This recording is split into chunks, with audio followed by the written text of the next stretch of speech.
Unbelievable Crimes of 2022, Shocking U.S. Cases, Part 2. Case 1.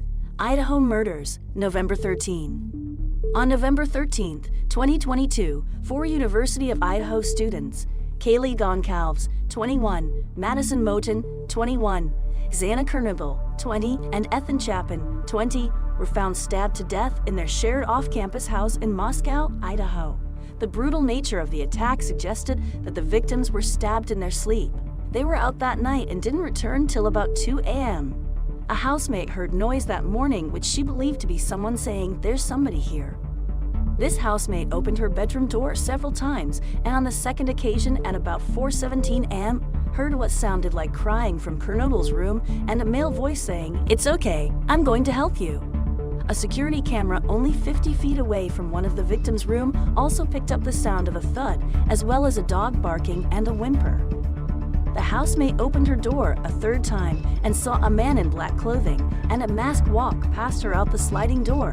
In a frozen state, she stood there until she locked herself into her bedroom. It's unclear whether the intruder saw her or not. During the investigation, some staggering information came to light. Despite one of the housemates seeing an unknown man in the house in the middle of the night, nobody called emergency services until 11:58 a.m., almost 8 hours after the event. On the 19th November, police issued a request for public information. A phone tip line and email address were published for members of the public to submit information to. Following over 15,000 tips, and after sifting through the information, investigators homed in on a crucial lead.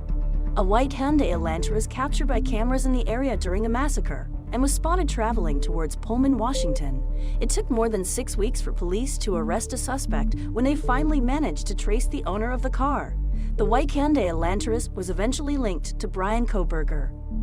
As the investigations progressed, a white sedan matching the description of Koberger's was spotted on cameras in the vicinity of the crime from 3:29 a.m. to 4:20 a.m. The car passed the victim's house an astounding 3 times before returning at 4:04 a.m. and parked outside the house on the street. It later left the street at high speed at 4:20 a.m. heading back to Washington. But that's not all. The 28-year-old suspect left his home in Washington State University campus where he lived and studied as a PhD student at about 2:44 a.m. Minutes later, his phone was either turned off or put on airplane mode and was not detectable again until around 4:48 a.m. What you're about to hear next will make you wonder if the suspect was a stalker.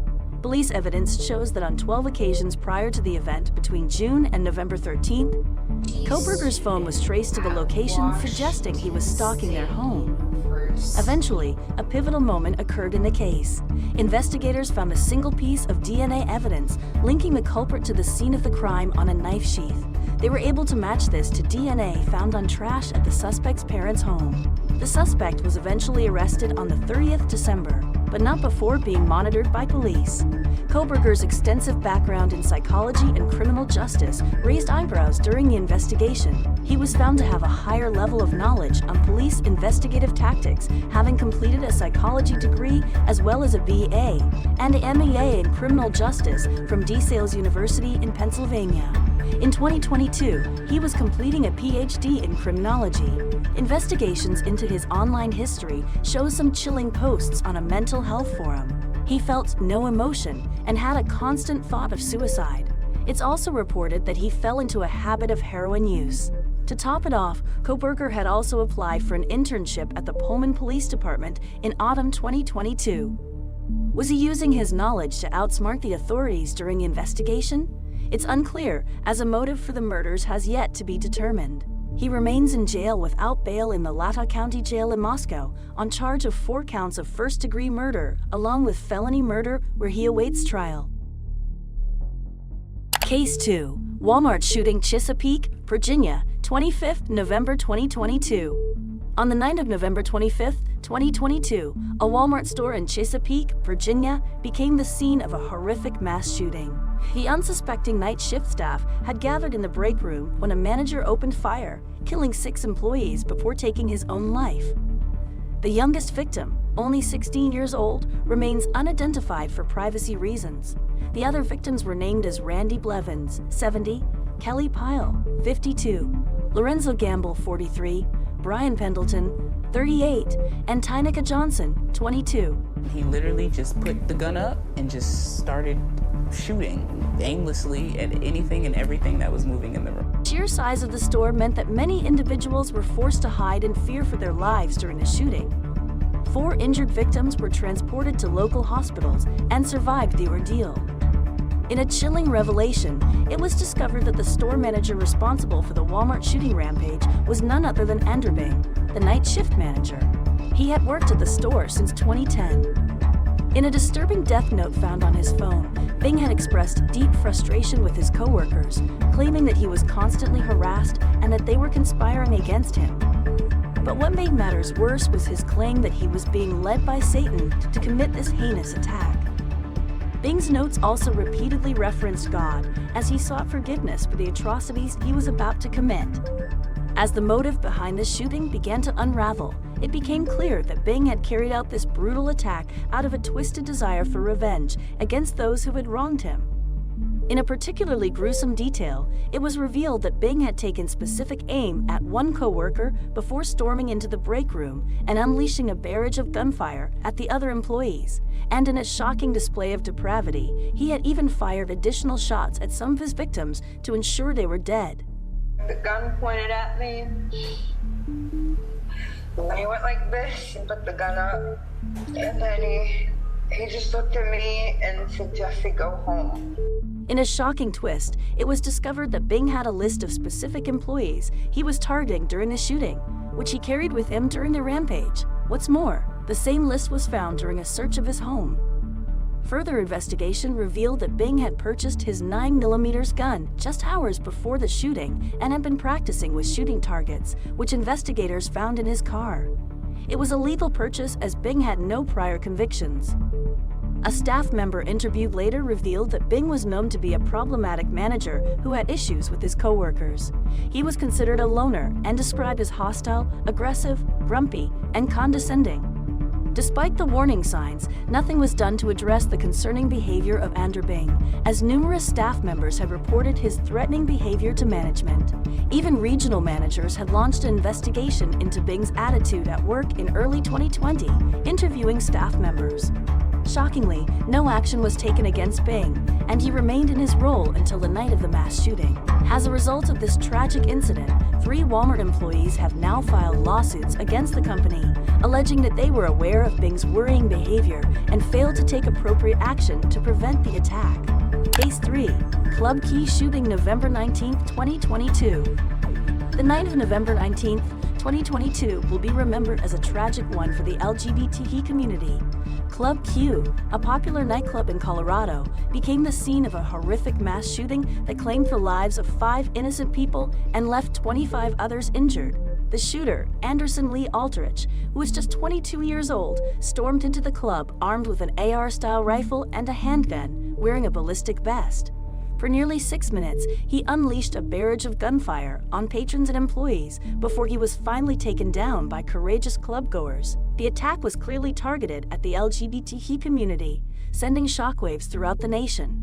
The initial sound of gunshots was initially confused with the music, leaving partygoers horrified as they realized the gravity of the situation. As the chaos unfolded at Club Q, people scrambled for cover and tried to protect themselves from the hail of bullets. However, amidst the panic, 2 brave patrons stood up to the shooter and risked their lives to put an end to the massacre. Richard M. Fierro, a U.S. Army veteran, charged across the room towards the gunman and tackled him to the ground, causing the rifle to slip out of his reach. Fierro then grabbed the shooter's handgun and struck him over the head with it repeatedly. Thomas James and a trans woman quickly came to assist Fierro in subduing the shooter. James removed the rifle to a safe location while the trans woman used her high heel to stomp the gunman and keep him pinned to the ground until the police arrived. Their quick thinking and heroic actions saved countless lives. But what led Aldrich to commit such a heinous act of violence? A glimpse into his past and his relationship with his parents reveals a troubled upbringing. Aldrich was bullied at school, and his mother, Laura Vopel, struggled with mental health challenges and addiction, often getting into trouble with the law. This led to Aldrich being placed in the care of his grandmother. A year before the shooting, Aldrich had created a homemade bomb and threatened to use it along with other weapons to attack his mother.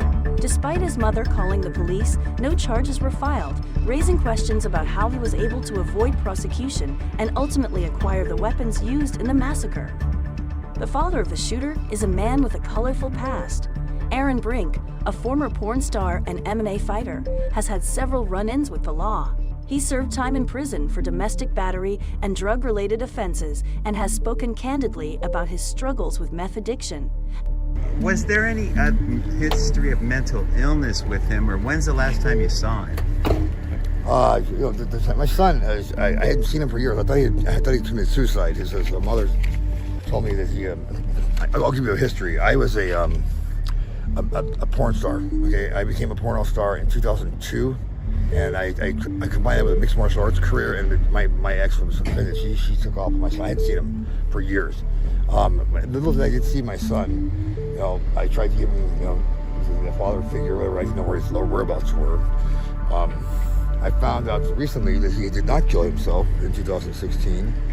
That he's alive and well, and he lives in Colorado.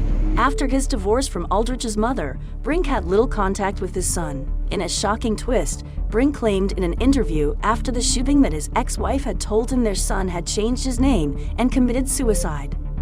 In a revealing interview, his father provides some insight into his son's life. Aldrich also had a troubled relationship with his maternal grandparents. In 2021, he held his grandparents hostage and threatened to murder them because they wanted to move to Florida. This caused outrage for Aldrich, who had been storing handguns, explosive materials, ballistic vests, and gas masks in the basement, and would lose access to the basement if they moved. Aldrich then moved to his mother's house, where he had an hour-long standoff incident with Colorado SWAT. Neighbors had to be evacuated, and Aldrich eventually gave himself up. Aldrich was charged with felony menacing and kidnapping and jailed. 2 weeks later, Aldrich pleaded not guilty and was released on bail. But that's not the most shocking part of the story. Vopel and the grandparents both refused to accept a subpoena and refused to testify against Aldrich. That's right, Aldrich walked free, and the case was sealed a month later. Had there been charges pressed, it could have prevented the tragic event that unfolded a few years later. Aldrich, who identifies as non-binary, is now facing 317 charges for murder in the first degree, attempted first-degree murder, assault, and crimes motivated by bias causing bodily injury. Aldrich is being held in jail without bond and could face up to life in prison without parole if charged with first-degree murder. If you enjoyed this video, then please show your support for this channel by liking, subscribing, or leaving a comment with your thoughts on this video.